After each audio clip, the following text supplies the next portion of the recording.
Ինքը խոսում է ոչ թե օրենքի դիկտատուրայի մասին, այլ իր դիկտատուրայի մասին, որտեղ ինքը կիրառելու է իբրև օրենքով ամեն ինչ լինելու։ Այսինքն հանուն հայրենիքի, հանուն ժողովրդի, օրենքի, ժողովրդավարության։ Այդ փաթեթավորումը անպայման պետք է լինի, որովհետև ինքը պետք է ներսում փորձի վաճառի այն ինչ որ ինքը ստացել էր եւ իրենց հաշվարկներով երևի նախաստորագրված հռչակագիրը պետք է ներկայացվեր որպես արդեն խաղաղություն կա։ Իսկ հարց, եթե այդ խաղաղությունը կա, ինչու նույնիսկ հռչակագիրը չի, այսինքն նախաստորագրված է դեր։ Պարզ է, որ դա չբերեց այն արդյունքները, որ իրանք երևի սպասում էին։ Վաշինգտոնյան թուղթը։ Այո, որ բնակչությունը այստեղ անմիջապես էյֆորիայի մեջ չընկավ ժողովուրդը, այո։ Պարզ է, բոլորը հասկանում են ինչի մասին է խոսքը գնում, եւ ավելին ասեմ, ինչու է ամբողջ այդ կառույցը, որ իրանք կոչում են գաղափարախոսություն,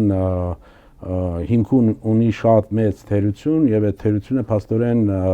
ոնց որ բանից տնիկ են, կառուցել են,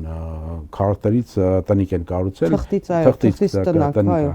Ինչու, որովհետեւ բոլորը հասկանում են, որ այն աշխարհահամակարգը, որ մենք ունենք այսօր, այսինքն չունենք դեռ ձևավորված չի, ունենալ այդպիսի մի փաստաթուղթ, եթե լիներ նույնիսկ ստորագրած հռչակագիր երկու կողմից, իսկ այս մեկը չունի նաև եթե աշխատեր միջազգային օրենքը, նույնիսկ միջազգային օրենքի բան չունի, ուժ չունի, հասկանալի է, որ նույնիսկ եթե դա լիներ, դա ոչ մի երաշխիք չէր տալու, որ դու խաղաղություն ես բերել։